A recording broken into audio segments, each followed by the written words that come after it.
我個名咧就叫周崇堅，咁咧我就係陳式心意運元太極第二代傳人。呢部機咧對於初學者咧，佢可以有一個標準嘅動作喺度啊。其實太極係最緊要係要沾黏連隨啊，或者係你要黐住佢嚟行。初學者係好容易係甩手嘅，即係整下整下嗰個都跟唔到佢，咁就係唔啱。咁你就知道，咁你下次又再不停重複咁做咧，咁話對初學者有好處咯。如果嗰個人已經係有一定嘅基礎咧，你可以同部機玩咧，可以改進你有陣時你自己唔知道自己錯咗啲咩嘢，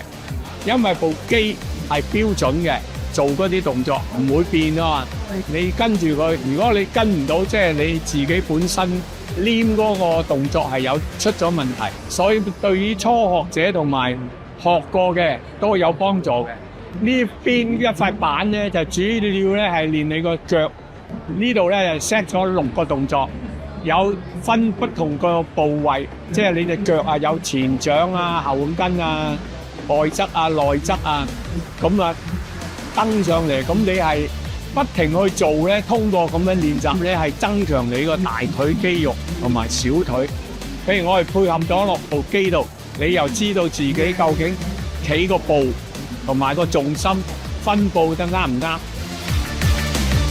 通過呢兩部機，你哋嗰啲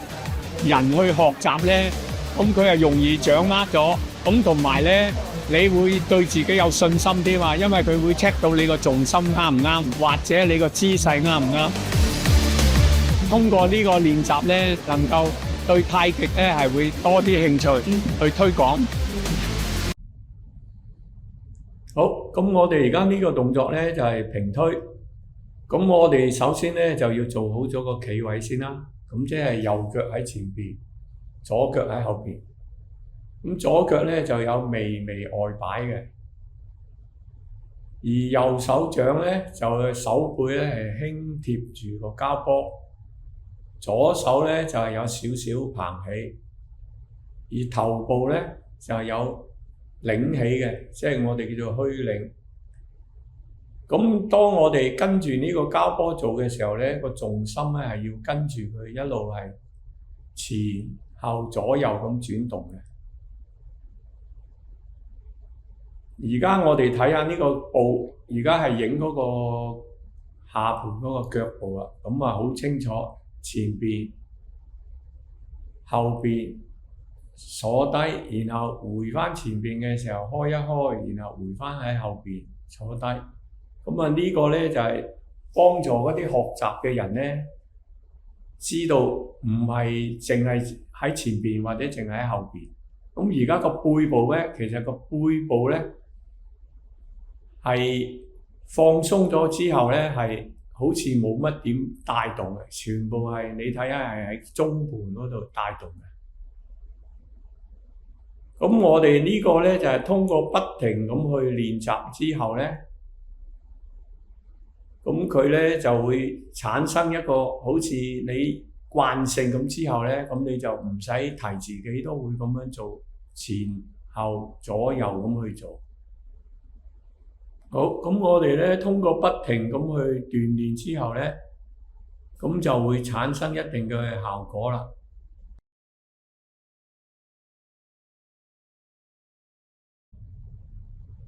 好，咁我哋呢個動作咧就叫外臂。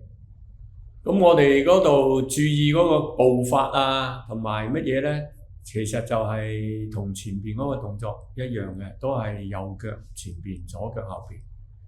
右手咧就係輕貼個膠波，而左手係膨起，而頭部咧就要虛擰頂勁。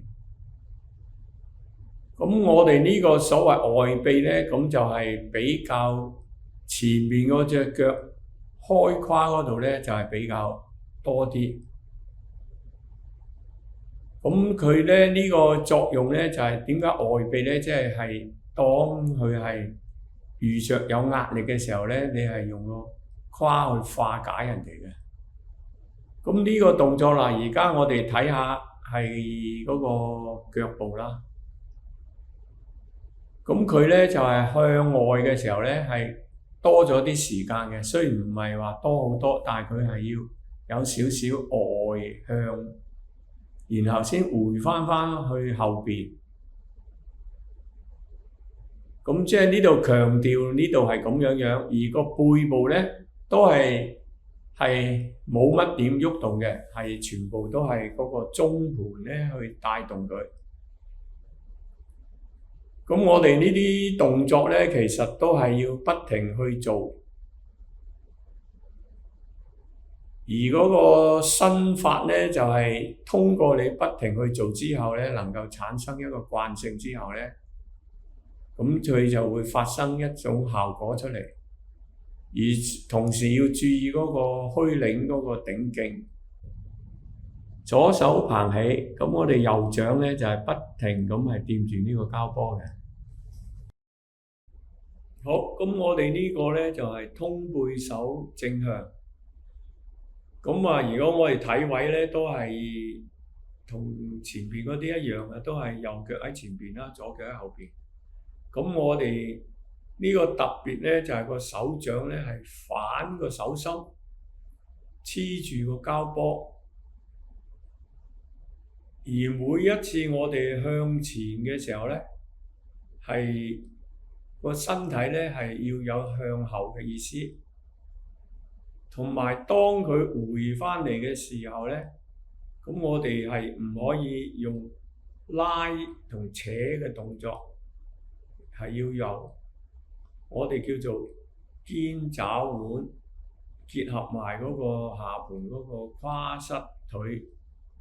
而收翻佢翻嚟嘅。咁左手都係一樣要有微微爬尾啦。咁啊呢個動作咧係複雜咧，因為你隻手係扭住喺度噶嘛。咁個背方面咧就要注意個肩膊嗰度係一節一節咁鬆落去嘅。而腿方面咧，當落去嗰陣時咧，係到中盤嗰陣時咧，係有少少好似坐咗落去咁，而慢慢先轉移去後邊。而出去嘅時候咧，咁啊唔係淨係隻手出咗去，而係你個背咧好似有少少同佢對拉，我哋叫做，咁啊形成呢個動作。所以呢個係一個特別嘅動作嚟嘅，而且對於譬如人哋嗰啲肩啊、肩膊有啲小毛病嗰啲人咧，就係最好嘅。如果佢做到，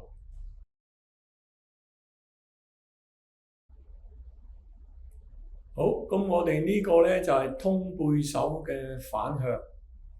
咁我哋個體位咧就係同前邊嗰幾個動作都係一樣嘅。咁呢個反向嘅意思咧，其實隻手咧主要嗰個手掌咧係要盡量係黏住嗰個膠波，而當呢個特點咧就係你黏住個膠波嗰陣時咧，嗰個胯位同埋你嗰個身位咧要有少少嘅摺疊，同埋嗰個虛領咧係要強調。而家睇嗰個步法咧，咁咧佢其實所謂摺疊咧就係好似我哋嗰個手風琴咁啊，咁樣撳落去嘅時候，嗰啲就叫做摺疊，即係個胯位收落去，而令到你嗰個小掩嗰度部分肌肉咧好似收一收。咁但係你呢度咧就要配合嗰個頭嗰個虛領啊，如果唔係咧就會變咗塌咗落去啦。咁每一次向上嘅時候咧，就一樣係有下嘅意思嘅，向下咧又要有上嘅意思，同埋咧你都係有輕微嘅轉動，同埋配合你落嘅時候咧有少少回翻坐喺後邊嗰隻腳。而升上去嗰陣時咧，因為你要配合反掌，而下落嘅時候咧，所以就加咗個摺疊，同埋嗰個呢度強調咗個上掌咧係要有黏黐。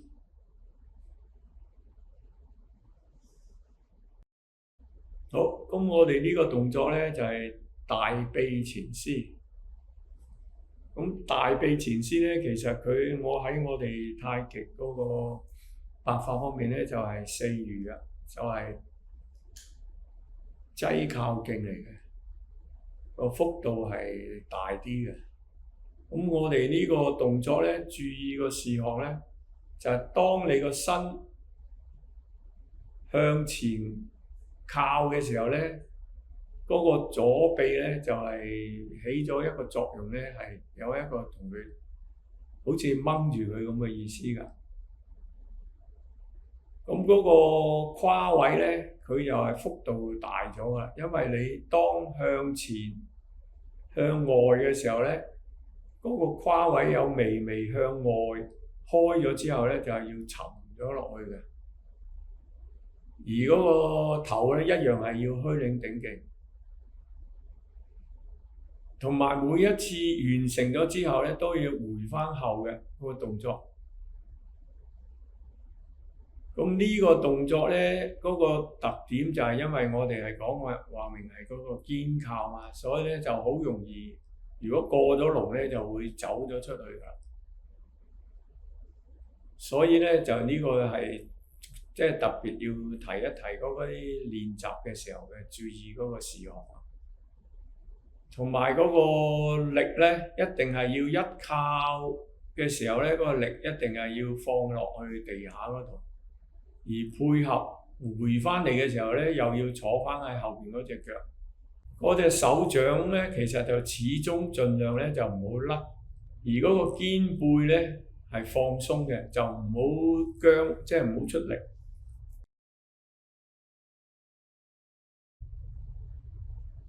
好，咁我哋呢個動作咧就叫做小臂前撕。咁呢個動作嗰個主體咧，第一，我哋好似係用個掌心咧係掂住個波嘅，係前向嘅。咁主要呢個咧就係練個丹田內轉。咁有啲人點啊？咩叫丹田內轉咧？咁你或者係當係一個腹部嗰度喺度打圈。咁其實腹部打圈咧，但係咧就強調咧，一定要個臀位唔可以擺動。因為如果臀位擺動咧，就變咗唔係我哋嗰個叫做丹田內轉，所以佢咧係要配合嗰個胯位，手掌心係一個細圈啦，你腹部咧一個圈啦，而腿部同埋嗰個軀幹咧又係有個圈嘅，而嗰個重點咧。而家你睇下，留意睇嗰個腿部，佢係每一次咧係會打咗個圈嘅。咁點樣去睇咧？咁你係睇嗰個內側嗰度去打圈，因為我哋係用嗰個盤骨去帶動，同時咧個掌心咧好似係黐住呢個膠波，而配合嗰個虛領頂勁，手咧又係一個圈。左右手，我所講嘅係，咁你呢度咧，其實加埋咧就好似有3個圈喺度㗎，下邊嘅一個圈啦，腹部一個圈，手一個圈。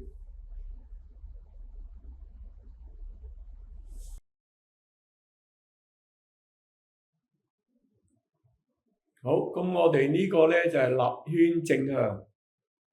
咁我哋嗰個步法咧都係一樣，係右腳前邊啦，左腳後邊微擺，而左手咧係掤起，而右掌咧就係輕輕貼住個波啦。咁呢個立圈嘅意思咧就係同嗰個平圈咧係拉長咗，而我哋正向咧就係有由內向外嘅意思。咁呢個咧都係要注意嗰個胯位咧係有微向外，而手咧當隻手向上嘅時候咧，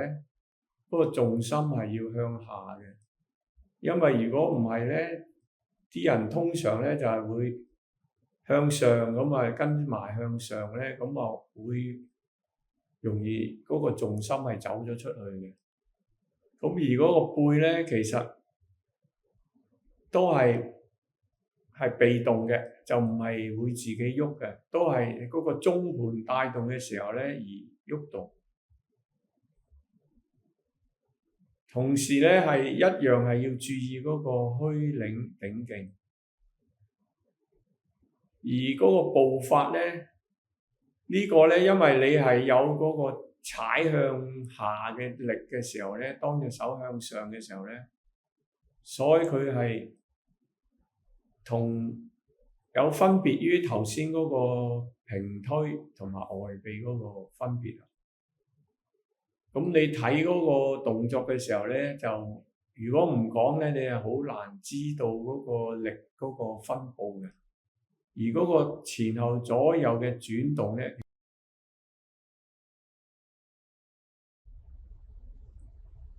好，咁我哋呢個咧就係立圈正向。咁我哋嗰個步法咧都係一樣係右腳前邊啦，左腳後邊微擺，而左手咧係棚起，而右掌咧就係輕輕貼住個波啦。咁呢個立圈嘅意思咧就係同嗰個平圈咧係拉長咗，而我哋正向咧就係有由內向外嘅意思。咁呢個咧都係要注意嗰個胯位咧係有微向外，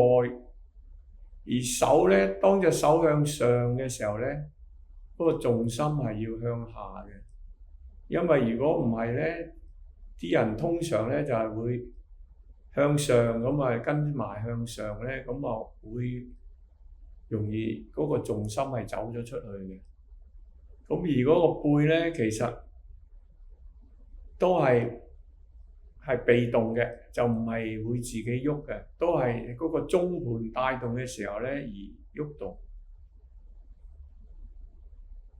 同時咧係一樣係要注意嗰個虛領頂勁，而嗰個步法咧，呢個咧因為你係有嗰個踩向下嘅力嘅時候咧，當隻手向上嘅時候咧，所以佢係同有分別於頭先嗰個平推同埋外臂嗰個分別啊。咁你睇嗰個動作嘅時候咧，就如果唔講咧，你係好難知道嗰個力嗰個分佈嘅。而嗰個前後左右嘅轉動咧，其實都係一樣。